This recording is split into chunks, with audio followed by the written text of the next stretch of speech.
Bonjour et bienvenue à tous pour le Petit Point Geek. Là, je suis en compagnie de Rémi. Donc Rémi, est-ce que tu peux te présenter?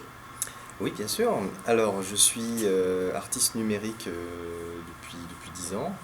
Je crée des jeux vidéo qui sont exposés dans le cadre du collectif Alinéaire. Qu'est-ce que c'est qu'Alinéaire? Alors, Alinéaire, c'est une association que j'ai fondée il y a un peu plus d'1 an avec des copains, où l'idée c'était que créer un jeu vidéo, c'est quelque chose d'assez compliqué, qui peut être très rebutant sur le plan financier et personnel. Et l'idée pour moi, c'était de créer une sorte de structure où on pourrait créer ensemble et un peu plus gaiement, un peu plus sympa pour créer des choses un peu plus grosses, un peu plus énormes, comme des installations vidéoludiques qu'on expose justement ici à Vaclav-Havel. Oui, donc justement, que faisons-nous dans ce lieu Vaclav-Havel? Qu'est-ce que c'est? Alors ici c'est une médiathèque où il y a tout ce qu'il y a d'une bibliothèque avec des livres et tout ça, mais on peut aussi emprunter des CD, des DVD, il y a aussi un espace de jeux vidéo. Et nous, on a été contactés par Vaclav-Havel, où on a pu faire 2 expositions ici de jeux expérimentaux. D'accord, qu'est-ce que c'est que les jeux expérimentaux pour ceux qui ne connaissent pas? Alors, il y a toute la branche du jeu industriel qu'on connaît, qui est très médiatique, avec des jeux super connus. Et on a toute la scène expérimentale, ce sont des personnes qui sont soit des professionnels, soit des amateurs, qui vont créer un jeu vidéo sans intention de le vendre, mais qui vont tenter des façons, parfois pas forcément efficaces, de trouver d'autres manières de créer des jeux vidéo, de trouver des expériences différentes. Est-ce qu'on peut avoir un exemple d'un des jeux peut-être? Eh ben, nous, par exemple, ce qu'on fait à Linéaire, on crée des expériences où on fabrique des nouvelles interfaces. On a par exemple fait Super, c'est un jeu avec une énorme manette qui fait 1 mètre de large et un tout petit écran. Pour essayer de créer un décalage, où du coup on a un jeu qui n'est pas forcément hyper pratique à contrôler, mais qui du coup crée une espèce d'autodérision, quelque chose d'assez drôle, ça fait une situation assez marrante.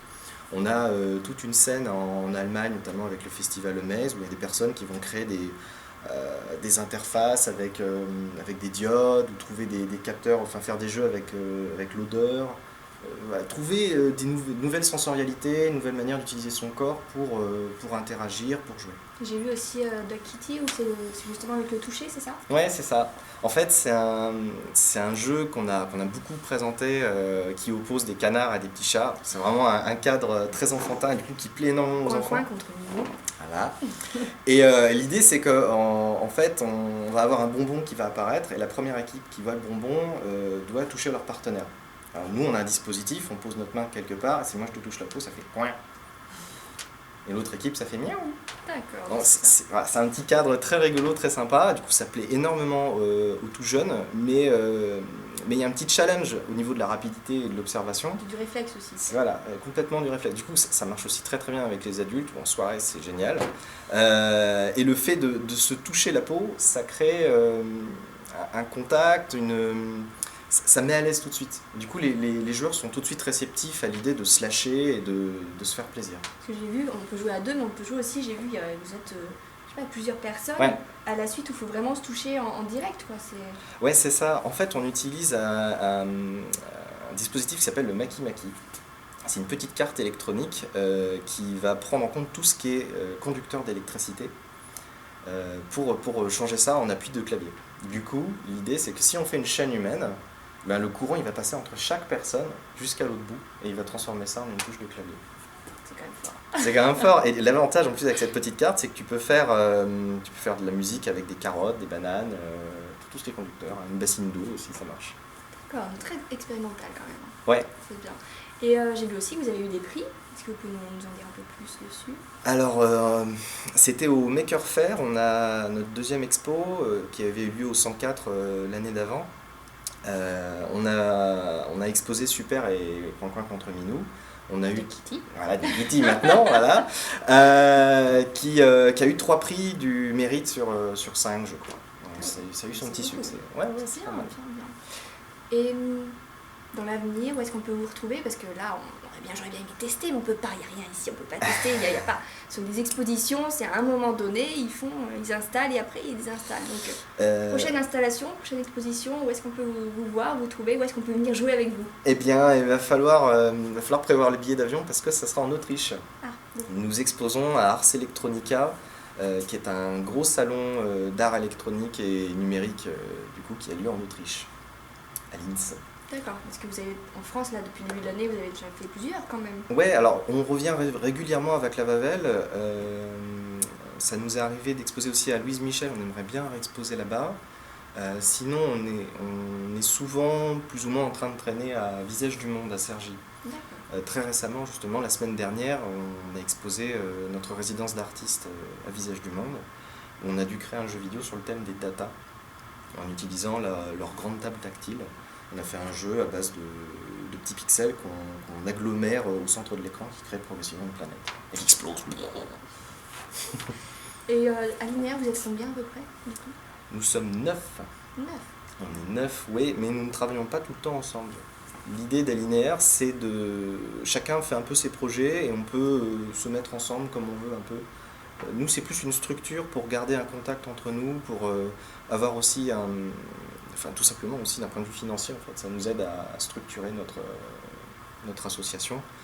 Et voilà, donc on est 9, on s'entraide soit sur la médiation, soit sur la création, ou simplement pour des conseils entre nous. Et du coup, où est-ce qu'on peut vous suivre ? Peut-être un site internet, quelque chose ou... Alors, vous pouvez nous suivre soit sur notre groupe Facebook Alinéaire Group, sinon on a aussi notre Twitter Alinéaire, et notre site web alinéaire.com. Très bien. Un petit mot de la fin ou tout est dit ? Eh bien, moi j'encourage vraiment la création expérimentale de jeux vidéo pour essayer de changer un peu d'un certain canevas industriel. Alors moi j'aime beaucoup ce qui se fait en industriel, mais pour moi c'est important aujourd'hui de profiter des nouveaux outils et des nouveaux moyens de création pour essayer simplement. C'est pas grave si ça marche pas, au moins on a les moyens d'essayer. Le jeu vidéo c'est formidable, ça permet de s'exprimer de plein de nouvelles façons, et il faut expérimenter ce média pour trouver des nouvelles façons de s'exprimer. Très bien. Alors, un petit bonus, j'ai vu que tu aimais les ratons laveurs. Alors ça me vient, parce que j'ai fait art plastique au lycée avant de continuer sur un autre master. Et enfin, j'ai continué à la fac en art plastique, et puis progressivement en fait j'avais une espèce de mème, je mettais toujours un raton laveur dans mes projets, jusqu'à quel point même j'avais un pull rayé et tout. J'y allais à fond sur le côté raton laveur, mais c'était un peu pour déconner. Finalement en fait tout le monde m'appelait raton laveur là-dessus, et du coup j'ai continué. Alors j'ai essayé de dissiper un petit peu le truc, mais comme tous les espèces de petits surnoms, ça reste, même si on fait tout pour les faire disparaître. Mais ouais, j'ai une passion pour les ratons laveurs, que ce soit des gifs et tout. Ça reste, mais je l'ai découvert. D'ailleurs, vous aussi, un petit challenge pour vous, cherchez sur les sites, sur le Facebook, où j'ai pu trouver cette information. Si vous trouvez le premier qui trouve, je lui ferai un petit bonjour spécial dédicace au prochain interview, rien que pour lui. Merci, Rémi, en tout cas. Merci à toi, Marie-Solène. Et puis à bientôt. Au revoir. Au revoir.